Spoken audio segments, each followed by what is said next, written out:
Well, I reckon I've completed my induction into the Wye Valley Way Walkers group. I've done 2 and they still have me back.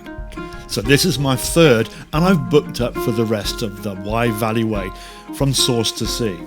By now we've done around 70 miles from the slopes of Plinlimmon down to here, Erwood Station, where we're meeting up again for stage 5 of our Wye Valley Way walk adventure.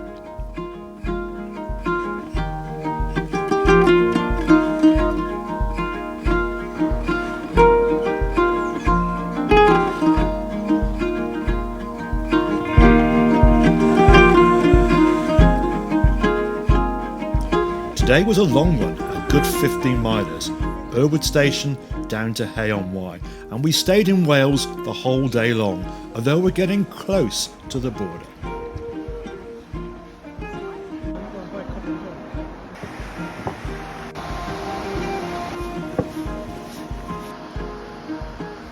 Well, it's another magic bridge on the River Wye.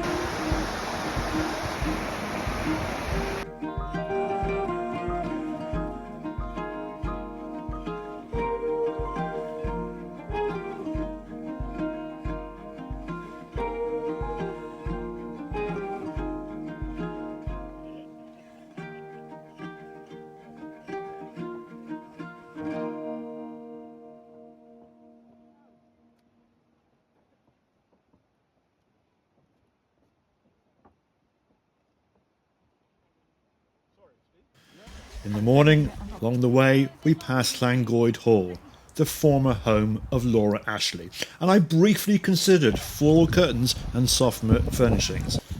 I then came to my senses. We were led today by Jill, our fearless leader, and she sets what can only be described as a purposeful pace. Now this is fine because she's very generous on the goodie bag front, and flapjacks to die for. Better still, in my goodie bag, some orange and lemon sherbets.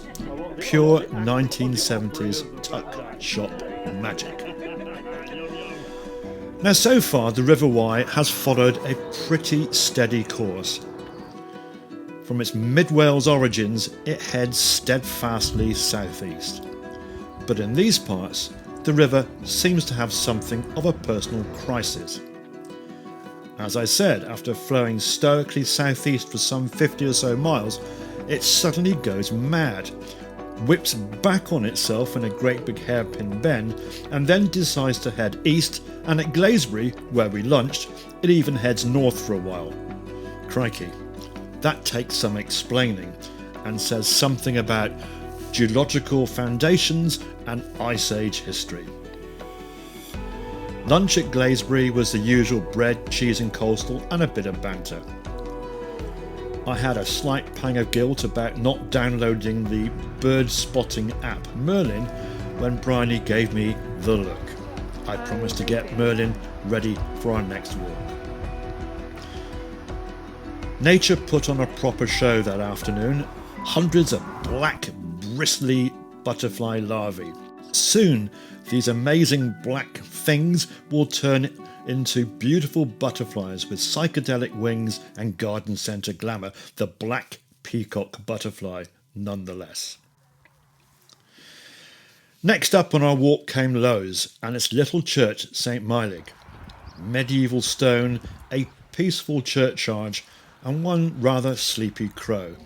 One of very many lovely small churches on our Wye Valley walking adventures.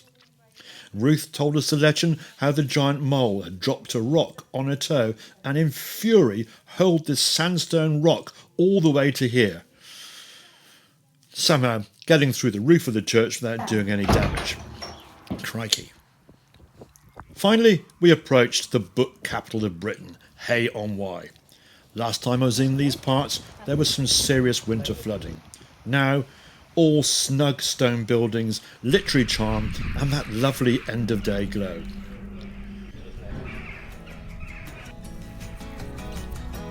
So we've now traced the River Wye for around 70 meandering miles.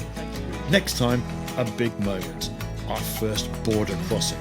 will leave Wales and head for Brecwardine in Herefordshire. New terrain, new tea breaks, and maybe, just maybe, I'll finally talk about the Wye's cartographic breakdown. Because honestly, the river in these parts needs a sat-nav. I've recorded all of our walking adventures in the Wye Valley Way Walkers group, and you can see all the videos now on my YouTube channel. Next time, a heat wave hits and we decide to walk the wrong way. So join us and find out how we did this. And you can watch every stage so far, including a couple I walked Billy Nomads, here on my YouTube channel. Route maps, parking details and walking notes are all in the comments below. And there are plenty more walking videos on my channel from the fabulous footpaths of Britain. So please like them, maybe comment and subscribe. And follow me. I'm Steve, the Ponytail Pensioner.